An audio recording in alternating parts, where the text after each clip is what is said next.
নমস্কার বন্ধুরা, আমি ডোনা রিগালিজ লাইফ কিচেন চ্যানেল নিয়ে তোমাদের সামনে এসেছি।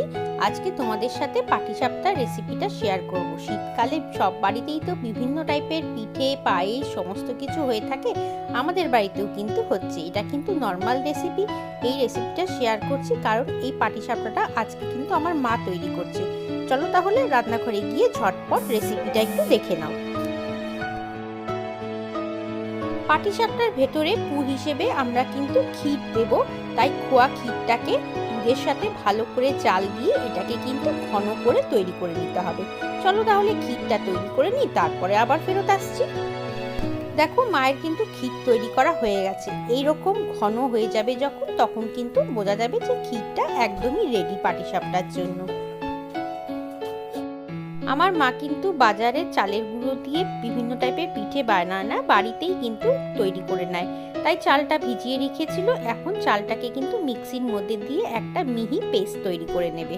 চলো তাহলে পেস্টটা তৈরি হয়ে যাক, তারপরে কিন্তু তোমাদেরকে দেখাচ্ছি যে কি ভাবে এই পাটিসাপটাটা তৈরি হবে। দেখো, প্রথম লটের চাল কিন্তু বাটা হয়ে গেছে, এরকম একটা ঘন পেস্ট তৈরি করে নিয়েছে। এবার দ্বিতীয় লটেরটাও কিন্তু তৈরি করা হয়ে গেছে। 1 কাপের থেকে একটু কম সুজি অ্যাড করা হচ্ছে। এরকম একটা ছোট চায়ের কাপ দিয়ে 2 কাপ ময়দা কিন্তু এই গোলার মধ্যে দিতে হবে। এখন আমরা সুজি আর ময়দাটাকে একটু চালের গোলার সাথে মিশিয়ে নিচ্ছি। পাটিসাপটার মধ্যে কিন্তু দুধ দিয়ে গোলানো হয়। মা কিন্তু এইরকম ছোট কাপে 2 কাপ দুধ দিয়ে দিচ্ছে গোলাটা তৈরি করার জন্য। এখন কিন্তু দুধের সাথে আমরা সমস্ত ইনগ্রেডিয়েন্টস গুলোকে ভালো মতো মিশিয়ে নেব। 1 কাপের একটু কম কিন্তু চিনি দিয়ে দিচ্ছে। নলেন গুড় দিচ্ছি আমরা এর মধ্যে, মোটামুটি 2 টেবিল স্পুন ধরে রাখো, এর মধ্যে নলেন গুড় যাচ্ছে। নলেন গুড়টাকে আমরা একটু গুলিয়ে নিয়েছিলাম, কিন্তু দেখতেই পাচ্ছ তোমরা সেটা কিন্তু আবার শক্ত হয়ে গেছে। এখন আমরা ভালো মতো গুলে নেব। আর একটু গুড় মনে করছে দিতে হবে, এবং চালের গুঁড়োও কিন্তু আর একটু দিয়ে দিচ্ছে। মা বলছে যে গোলাটা একটু পাতলা হয়েছে, সেই জন্য আর একটু চালের গুঁড়ো দিতে হবে।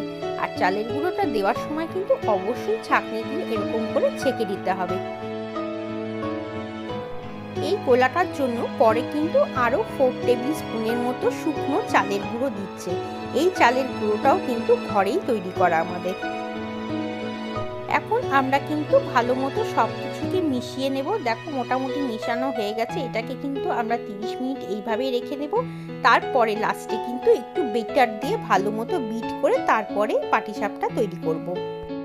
30 মিনিট রাখার পরে কেক বিটার দিয়ে আমরা একটু ভালো মতো বিট করে নিয়েছিলাম। দেখতেই পাচ্ছ স্মুথ একটা গোলা তৈরি হয়েছে। এটা কিন্তু একদম পারফেক্ট, এর থেকে কিন্তু বেশি পাতলা হবে না। এখন আমরা এই পাটিসাপটাগুলোকে সব ভেজে নেব। ফ্রাই প্যানের মধ্যে অল্প একটু অয়েল ব্রাশ করে দেওয়া হচ্ছে, এটা কিন্তু হোয়াইট অয়েল। এখন হাতা দিয়ে আমরা এক হাতা করে এর ফ্রাই প্যানের মধ্যে কিন্তু দিয়ে দিচ্ছি। আর এটা কিন্তু একটুক্ষণ একদমই লো আঁচে রেখে দিতে হবে, কারণ যখন দেখবে ফুটো ফুটো টাইপের হয়ে এসছে, তোমরা দেখতেই পাচ্ছ ফুটো ফুটো কিন্তু হয়ে যাচ্ছে, তখন বুঝতে হবে যে পাটিসাপটাটা কিন্তু মোটামুটি ভাজা হয়ে গেছে। এখন আমরা এর মধ্যে ক্ষীরের পুরটা দিয়ে দিচ্ছি। দেখো, ক্ষীরটা তৈরি করে রাখা হয়েছিল, এরকম করে সরু করে পাকিয়ে নেওয়া হয়েছে। এই পুরটাকে দিয়ে কিন্তু পাটিসাপটাটা তৈরি হচ্ছে। আর এটা তো গুড়ের পাটিসাপটা, খুব সুন্দর একটা গন্ধও বেরিয়েছে। দেখো, পাটিসাপটাটা কিন্তু ভাজা একদম হয়ে গেছে। এইরকম অবস্থা যখন হবে তখন কিন্তু নামিয়ে ফেলতে হবে।